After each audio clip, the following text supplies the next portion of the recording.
Hello, hello. So back inside of the shop again. It's been about a week since the last time I was in here, and it is cold AF, and I really mean like it is cold. It feels like it's 15 in here, but it's really just 40 according to my thermometer here. Beyond cold. Not a big fan of it, but whole point is went ahead and got the headers yanked out of the car. Didn't get a chance to show you guys, so I apologize. But in the last video, you guys saw that I was going to town on working on ripping the car apart. So as you can see here, cradle up on the top side, MMR plate is still holding this up. So great product from these guys. That's still chilling here. And here I have the passenger side header, little contact point here and here, only due to the fact that because the motor mount was loose on both sides. Driver's side was a lot worse. Ended up messing up some of the header wrap, which don't recommend doing. Not bad, but don't recommend doing. I hate working with fiberglass, and it's beyond itchy work dealing with that. But onto the header. Both, like I said, both mounts were loose, and thus ended up backing out. And the same thing with this one, contact point there and there. I'm gonna have to find a way to massage this because this was from the steering shaft U-joint. But that's not the worst part about this. The worst part about this is still this runner, but on the front side here, nice old big hole, like big old hole. And like I mean hole enough to where if I put light through the tubing on the manifold header port here, yeah, there's light that comes out that hole. So that was really throwing off my air-fuel ratio ratings. For people that don't know what air-fuel ratio is, it is the mixture between air and fuel being burned into your exhaust. And that's usually how you can tell how your engine is running if you know what you're reading. And according to my readings, I was more on the leaner side because of that hole. I didn't know why. Now I do after I pulled the headers off. But I was running a little bit more leaner because it was pulling air through that hole, and my O2 sensor was showing me more of a linear mixture. The thing I'm still more confused about is how in the heck something flew up and hit just that one port or that one piece of tubing, especially how it's routed. So I would think that cylinder 5 would have took the blunt, but regardless, we're going to go ahead, we're going to weld up that header tube. And we're going to get these ready because I'm dropping that header and this header off at my buddy's powder coating shop to get these things Cerakoted. Should have done that from the beginning, but then I would have ran into this here with the hole in it. So it is what it is. But we're going to get that. It's going to be much easier to throw them in, a lot cleaner, and I don't have to deal with fiberglass. Also, I ended up picking up a nice new part. We ended up getting an 18 plus intake manifold. This is actually out of a 2020, same thing, but I ended up getting the manifold plus the throttle body and this big old box of goodies. Not really goody, but the guy ended up giving me free parts. So I'll end up storing this in case someone with the Mustang ever needs anything, but there it is. But I can't wait to throw that in. It's going to be a lot more beneficial for drifting. And that's as per Chelsea DeNofa, because he did haze me one time on a Club Blues Facebook post telling me to, quote unquote, throw that POS Boss 302 manifold out. Yeah, kind of laughed really hard. And I'm not going to question the guy. The guy is incredibly smart, especially when it comes to both BMW and Ford, so I'm not going to argue with the guy. Plus, it's also a mod that I did want to do from the beginning. I knew the 18 plus manifolds were a better manifold. They made more power, they carried more power, and for drifting, it's going to benefit me better. So that's going to be a plus side. And I think that's pretty much it. So now we're going to go ahead and, like I said, weld up that manifold, get that cleaned up. And then we're going to work on the trans tunnel and get that ready to go. Because I do want to get this done before the end of the month, so then I can get over to my buddy and get this tuned with all the new features. I really think now with the MT82 and this 18 plus intake manifold, it's going to be a huge power adder and a much better ride. So I'm extremely excited. So we're going to get on that and get to work. So real quick, I wanted to show you guys the whole point of these headers and how excited I am about how I was able to route them. So the whole point of these headers, or putting on headers for a car, is to help get as much of the built up exhaust pressure that's inside of the engine out. The other benefit is when doing headers, they have this thing called scavenging. Scavenging is a procedure that's inside of the collector down here, that as exhaust is being pushed through here, each one has a job that at the bottom here, there's a vacuum effect that pulls exhaust from the other cylinders. And the easiest way to do that is to show a demonstration. So what you normally do, most people will take like sticky notes and they'll apply it across each one. So we're gonna take a very light piece of tissue paper here, slide it across the port, and you're gonna see as I blow through the one cylinder, it stays suctioned in there. And the nice thing about that is that I just got done testing them. Every single one on both the passenger and driver side, the scavenging effect is present in all 8 cylinders, which leaves me incredibly excited about how I got these headers, because that's one thing I didn't think about it until it was already done. So scavenging is a huge thing, and it does help with removing the most amount of exhaust or the compression pressure that's in your engine, and having that scavenging effect really helps relieve and get the most power and the most flow. So now I just got done welding up cylinder 6. As you can see right there, it's not the prettiest. I just know that it's no longer leaking. So now that this is all good to go, I'll probably grind that down, but this is all good to go. Gonna get these loaded up in the car, and then we're gonna get back to this and so forth. So yeah, hop to it. Okay, so back inside of the shop. It's been about a week since earlier in the video.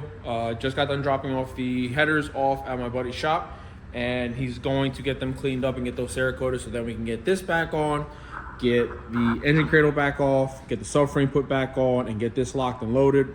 But in the meantime, that's gonna have to stay the way it is. So we're going to be, I keep saying we, it's me. It's really just me in here by myself, so I don't know why I keep saying we. I'm going to be, there I go again, working on getting this plate redone. So this is the plate that I used to throw over for the trans tunnel here to cover that. What the problem is that the plate pretty much went off to the edge here. I should have done cardboard from the beginning, so I made a mistake. It is what it is, but I will find something to do with that piece of metal. I don't waste scrap. And that metal is going to go, I want to get it to go over. Maybe I'll go on the top side of this. I'm not 100% sure. But I'm going to pretty much take that piece, I'm going to trace it on this and give it a couple more inches all the way around, so that way I have a little bit more to work, because I want to try to get it like a flat kind of curve coming, or a flat sheet going all the way over here and then kind of curving down, kind of try to follow the same way the BMW tunnel is here, and get that to go over. And then I'll probably seal up those holes inside of there from the trans tunnel support. But I'm going to do that. And the thing I'm super stoked about is I have a nice new tool in this box right here that's going to make cleaning and prepping the new piece that I cut off of here 100 times faster, 100 times easier. I love new tools. I love getting new tools. That's a technician in me. So I'm super pumped to try that out. Plus grinding down with the grinding disc and going little by little and seeing those lines, and then having to prep the sheet metal to clean it up is a huge nightmare, and I hate it, especially because if I grind down a little too much, it's going to thin out that metal, and I don't want to thin it. So using that's going to be fantastic. So I'm kind of stoked about it. So we've got the plate over here. We got the tool. I'm going to go ahead and give this a whirl so that way I can show you guys how well this thing really works. So this side's pretty rusted, as you can see. Let's watch it do its thing.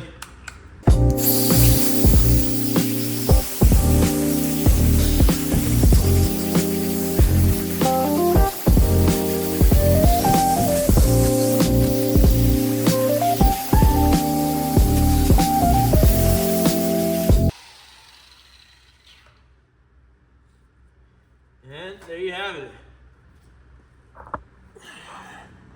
This thing cleaned up this whole surface in what? Less than a minute?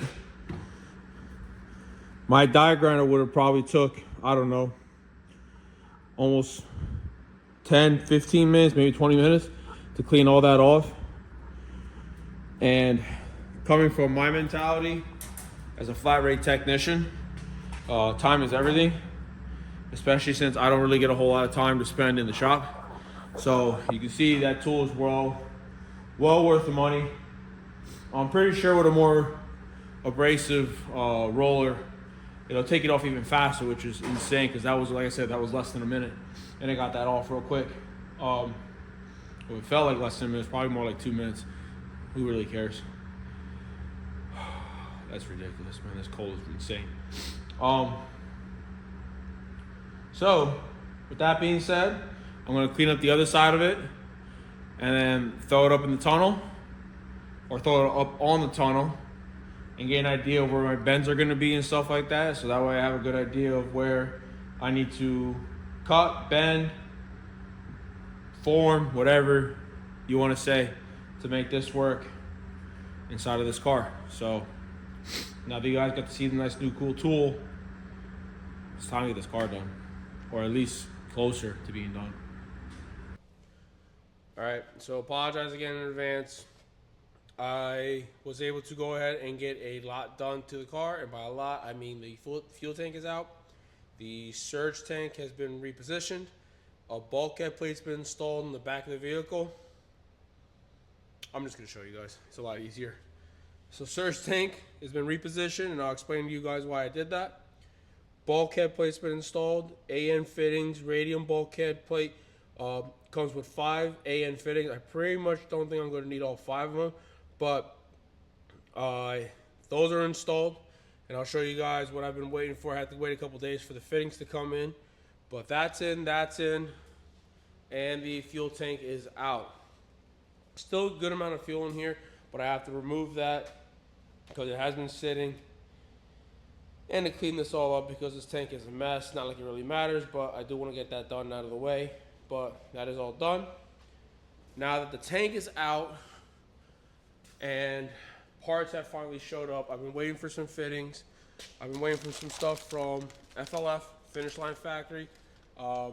They make these phenomenal fittings. I love these. I've been using them pretty much on everything else on the car. Excuse me, I'm still trying to get off, or trying to get over this coughing and this sickness I've been dealing with for a couple weeks. Apologize again. But Finish Line Factory, I've been using their fittings for years on this car, up to the fuel rail, the quick connects, the fuel filter fittings, which I have over here laying around. Dietrich's fuel filter, Dietrich 250 inline pump, Radium fuel pressure regulator, and Radium fuel pressure gauge. All things that, again, are all supplied by Finish Line Factory fittings all the way through and through. I love Finish Line Factory. They've helped me phenomenally with the car, and I finally just got the last set of fittings that I thought I had and I didn't. So shout out to FLF. I ordered the parts, and not even 24 hours, these things were on my doorstep. So super stoked, but wanted to show you guys what we're going to end up doing, and that is this board. And this board is going to show us everything we need for this system. And I figured I'd run by this exactly how I'm going to do this. So let me go over this real quick.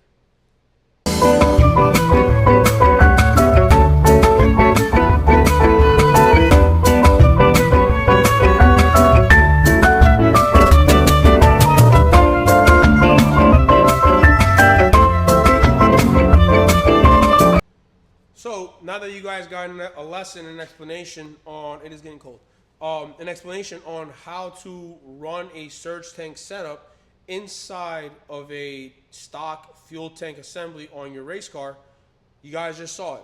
Like I said, I will go ahead and I will also add, there are specific fittings that make it very easy to attach, and I will show you guys real quick here. Fittings such as this bulkhead fitting here the bulkhead fitting here, and then this wire assembly, because when you put an upgraded pump, the stock wires, if you want to try to use the stock fuel pump wires on the 46, wires are not strong enough to hold. It will cause an issue. But I will add these part numbers down below in the description, so that way you guys can go ahead and order the same bulkhead fittings, just to make your lives easier. I will also add the fittings that I'm going to be using for my bulkhead plate here as I feed my lines all into this fitting down, and we're trying to make this thing as clean as possible so that I can keep this as neat, keep this as serviceable, and then run hard lines, because I'm trying to stay away from the rubber fuel lines now that I know that my system works, and run hard lines going from the bulkhead underneath down, kind of like the stock weight, all the way up into the engine. And then once we got fuel, I can run this thing. So it's still cold. I'm going to jump ahead and get back to work, and I'm going to turn the heat back on. So talk to you guys soon.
All right, so I got the plate done, and I'm really excited how it came out. It looks super, super nice.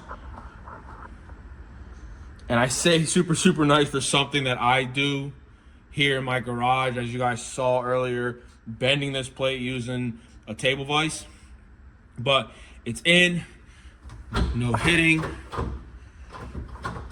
So I'm pretty stoked about it. I went ahead and drilled some holes in here for the rivets that I'm going to use to hold this up.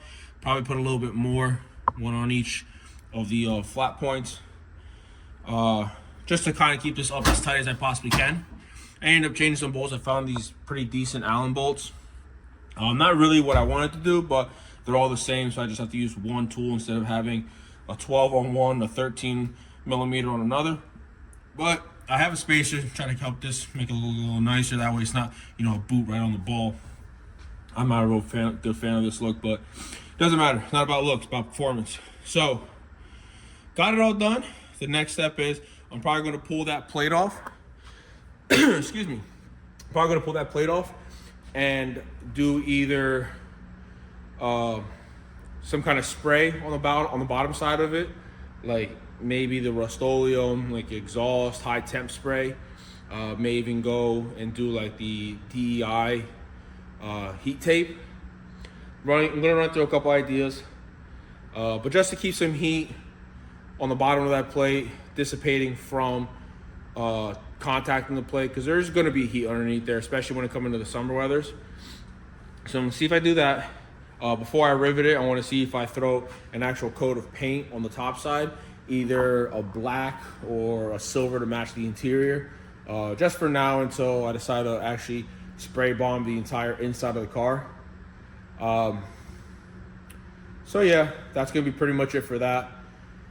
So gonna go ahead, pull that plate back off, and then I'll show you guys the sound deadening kit, which doesn't really matter in this because of it being a drift car, but a sound deadening kit, the wrapping stuff, and some of the stuff they use for like heat to protect some of the components on the MGW shifter assembly. I'll show you guys that. So in case you're ever doing an actual Mustang shifter or Corvette or Camaro, regardless of what it may be, you guys will run into that same thing. So I'm looking forward to putting that on. And I think that should be pretty much it. Well, everything shifter wise. Because then now that the shifter is done, this tunnel is covered. The next thing is working on the handbrake, because my handbrake used to be at one point over here on the side, and it was kind of a pain having to reach over the shifter and pull the handbrake. Some guys like it, you know, because if you're like a real lengthy arm guy, I'm not. But I personally wanted to, I was looking for a reverse mount, but I think I'm gonna like this style a little bit more. So I'm pretty stoked.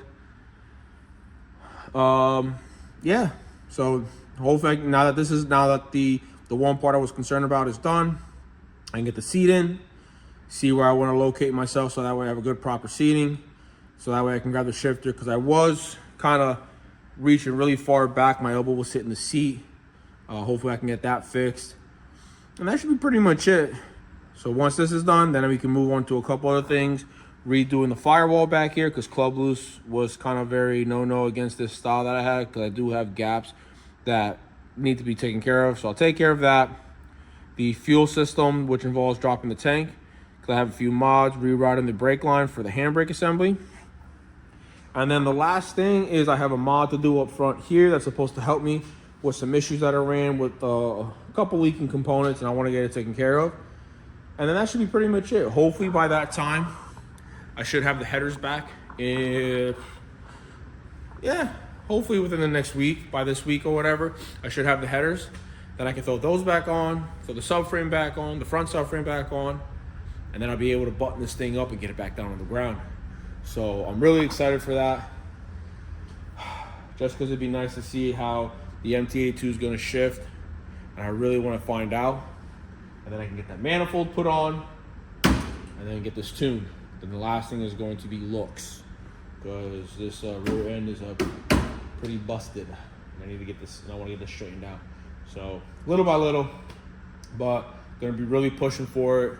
It's the second week of January, and really want to get a move on with some of the stuff I got going on. I don't want to wait till the last second, because next thing you know, season will start. I don't have a car ready, and I don't want to be that guy. So gonna call it for tonight. Hopefully back in tomorrow, and I can get to tackling the rest of this stuff. So I'm going to call it a night. Keep watching. I'll see you guys tomorrow.